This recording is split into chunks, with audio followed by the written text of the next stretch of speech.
Well, we're learning more only in the past couple of hours about really what led up to the officer firing his gun, but this is where it all went down. I mean, there's debris scattered all over the place. I know it's kind of dark, but you can see there's wood here. This looks like it could be some kind of like siding or maybe some sort of roofing. And this car right here, from what it looked like someone was trying to sell it. So I figured I would show you the way he taught me. He said, really, it's best if you do about 4 scoops of sand. This is where the fire all went down. I'm on the back side of the building. It's where a lot of the greenhouses are. Those were the things that were on fire last night. And Amanda in Macanda. Nice ring to that, Amanda. It rhymes. I like it. I like it. That's why y'all sent me here, right? Well, it's been months and months of preparation. The day is finally here. There's so much excitement surrounding this eclipse. Officials tell us that they closed last Thanksgiving, and the response was so great, they said, hey, we're going to do it again. Now, I just spoke with fire officials on the scene. They have confirmed to me that one person did not survive this fire. Really just a tragic morning out here. Several big stories today at noon. We start with news about former Perry County Coroner Herb Miller. You may have seen the alert on your phone. Miller now faces a new charge of theft. This according to the Missouri Attorney General's office. And this really changes things. Now there will be a hearing to revoke Miller's bond and send him to prison. The Attorney General's office is also pursuing a civil case against Miller. They want anyone who bought a pre-need funeral plan payable to Miller to call their office in Jefferson City. This update from Bollinger County. Everything is fine now with the county's emergency and non-emergency phone system. We told you a few days ago about how they've been having some problems, but today both the sheriff and Big River Telephone says that the problem is fixed and everything is good to go. Bollinger County's presiding county commissioner told us on Tuesday that apparently there was some sort of problem when the county switched from AT&T over to Big River. More news coming in at noon. First, though, another cloudy day in downtown Cape, but I can't say a bit warmer than yesterday. Brian Allworth standing by with your first alert forecast. Hey, Brian.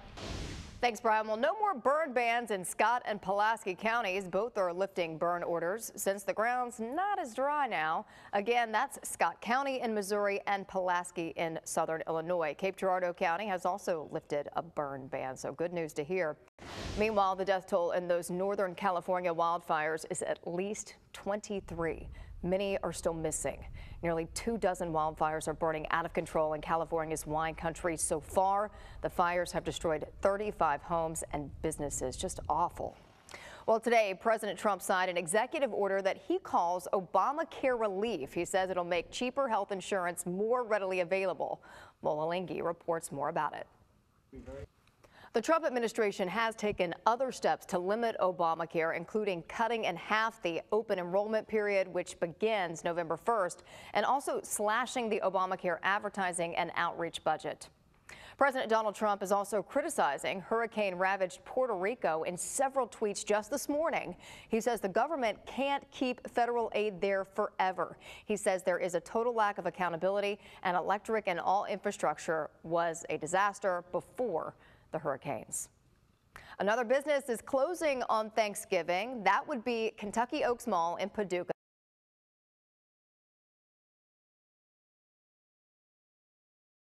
Kentucky Oaks joins a long list of businesses closing for the holiday. West Park Mall in Cape will be one of those that's closed as well. We haven't heard back from Carbondale's Mall, but check your KFAS mobile app for more there. We have a full list of places that are closing for the holiday.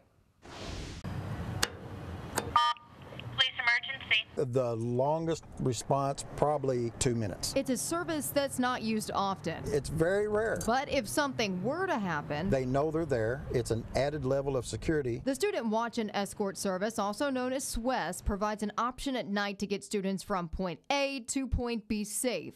But it's not often utilized. I'd say in a semester's time, we may get 2 calls for SWES. Captain Ken Gullett attributes the decline to the addition of the shuttle service that runs until 2 a.m. The use drastically went down. At one time, student volunteers ran the service. The student volunteers, finally disbanded in a sense, just due to the lack of use. But now officers handle the task. The officer will meet the student and shadow them. In addition to the SWES program, Captain Gullett says if you're on campus late at night, plan ahead. Do not walk alone. Make sure you're aware of your surroundings and keep your cell phone and car keys handy so you can get to them fast.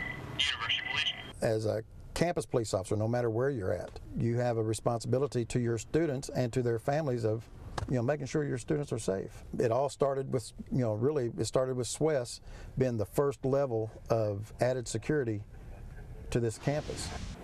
My left leg and foot would drag. Feel okay?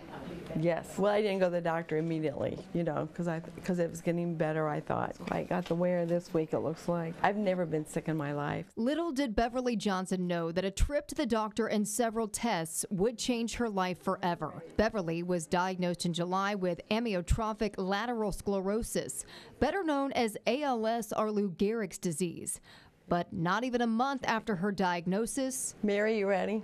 I'm ready. She can start hooking me up. Beverly is now on the ground floor of a brand new treatment for ALS. This is the first thing that's came out for ALS in 22 years, I was told. She's the first in Southeast Missouri to receive the drug. It's all about timing, I guess. It's called Radicava. It's administered through an infusion. This is my second round of treatment. It's an 8-week treatment cycle with 2 weeks off between each round of infusions and then repeats. It's a grueling treatment that Beverly would receive for the rest of her life. I don't think I'm as tired. Maybe. Dr. Andrew Godby is overseeing Beverly's care. The hope is that it helps it decreases the progression of ALS. He says this new drug is huge for those fighting the nervous system disease. It was just made available to patients in August. Right now the studies show it was just 6 months trial. So it's just starting to come out, and we're going to have more data on it. Over time we'll see how our patients fare with it longer term. So there's no telling what this drug could mean for patients long term. Dr. Godby says there are only 2 FDA-approved treatments for ALS, Radicava now being one of them. So patients now have another option. But with a drug being so new, the drug companies are still trying to figure out, who they're going to pay for. The drug itself is about $146,000 a year. Not all insurance companies will cover it, leaving some patients unable to afford it. Beverly feels lucky. They have not balked. My insurance was right on it. While Beverly will have to continue this treatment for the rest of her life, maybe just to maintain what I have and able to do what I'm doing right now for myself. She's optimistic and wants to encourage others. Don't give up. I'm sure there's going to be a lot of people getting this. It just takes time. Julian narrowed his eyes. Books spark our imagination. I like that. That's exactly what I would have drawn. They teach us things, and like life, they take us on a journey. I started this conversation with God. I asked him to reveal me to me. But you don't always get to choose your path. Okay. You see, this time last year, Janet Wigfall was not in the classroom, but in the middle of breast cancer treatment. I lifted a stack of books or boxes, and I bumped my chest, and I thought, oh. At first, she brushed it off, but when it happened again a few weeks later, I thought, okay, I guess that muscle, I really strained that muscle, so maybe I better get this checked out, just in case, rule it out. There had never been breast cancer in my family, never diagnosed mine. I had religiously had my mammograms. A trip to the doctor, 2 screenings, and an ultrasound later. It was about 8 o'clock,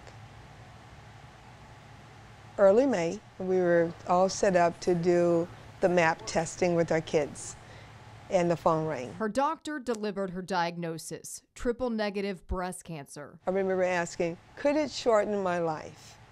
And she said, yes. And I remember picking up a friend going, okay, I got my diagnosis. It's cancer, and I don't want to do this. And the friend said, yes, you can. Janet is a woman of faith, and to say her diagnosis was a prayer answered might seem strange. Once I received the diagnosis and I kind of got over that, like, whoa, okay, this is real. Life is getting ready to change. Once I got to that point, I said to God, okay, I asked you for this. You answered my prayer. Now teach me how to do this. What did God teach God said, you need to let people know. So she did, and with her world spinning, that's when the love began to pour in. My phone was ringing constantly with people asking how they could help. From meals to people sitting with her through treatments, Janet felt God was planting seeds in her life to help guide her through. There was never a time that I felt alone or not lifted up in prayer. And you have people almost waiting in line just to serve and to help me. It was overwhelming in a good kind of way. And when chemo kept her out the first few weeks of school last year, her school family made sure that she felt the love her first day back to work. When I got out of the car, oh my goodness, and in the parking lot, and I started seeing all of these pink shirts. That's where I kind of lost it.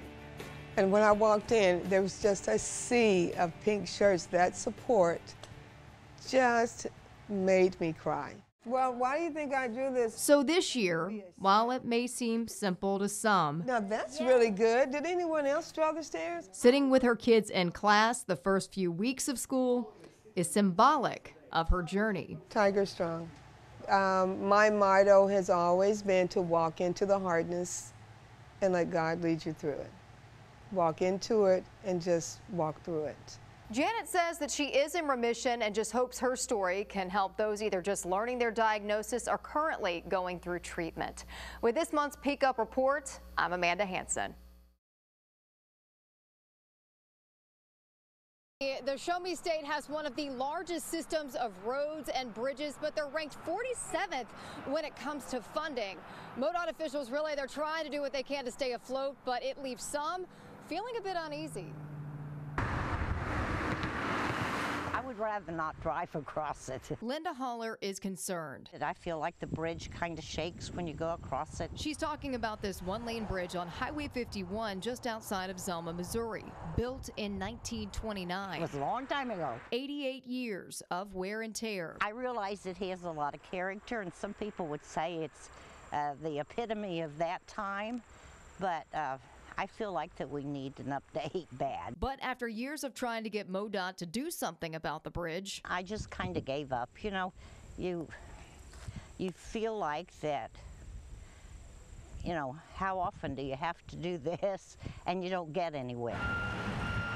it's a challenge MoDOT struggles with daily. It's kind of a zero-sum game. MoDOT is responsible for maintaining nearly 10,400 bridges. 60% are still standing beyond the intended lifespan. We'll go look at it. David Wyman handles the Southeast District. See where all that is spalled off. So to give you a little background here, bridges are inspected on a scale of 1 to 9. The higher the number, the better the condition. If it goes below a 3, it's shut down. Take this hammer and just make sure that they're all solid. Bridges are inspected typically every 2 years and annually if it's advanced in age. Inspectors look at 3 specific areas. The substructure, or what goes into the ground like the posts, the superstructure, which would be the beams that go across, and the roadway deck itself. During the winter, we put down salt to melt the ice and the snow, and that will come down through there and rust that rebar. So that's what that looks like. He says MoDOT is replacing bridges at a good rate, but they're dropping into poor condition at the same rate. That's a problem. How do you get ahead? You have to spend more money. But that's easier said than done. It's hard because there are so many competing interests for funding. The one thing about transportation is it affects so many people. Just think about how many bridges you cross every single day.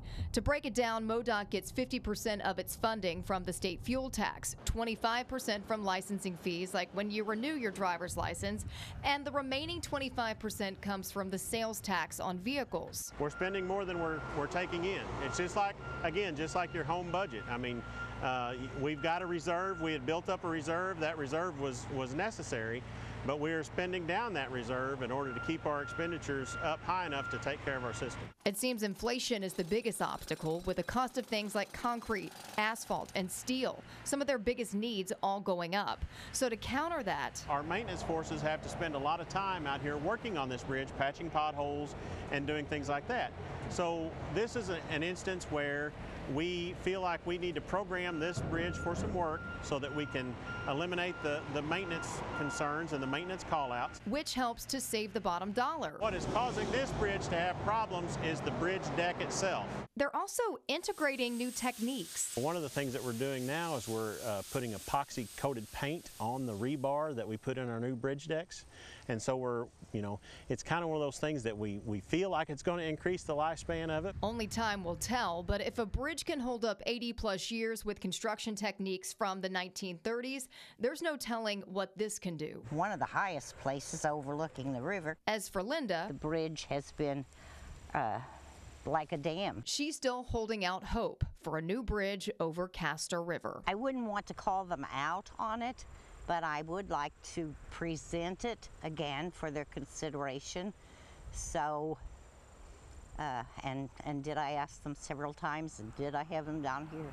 Yes. I did check with MoDOT about the future plans of the Castor River Bridge over Highway 51. He did tell me, Wyman told me, that the bridge is safe and that they do have plans in place for a replacement bridge by 2020. For now, live in Cape Girardeau, Amanda Hanson, Heartland News.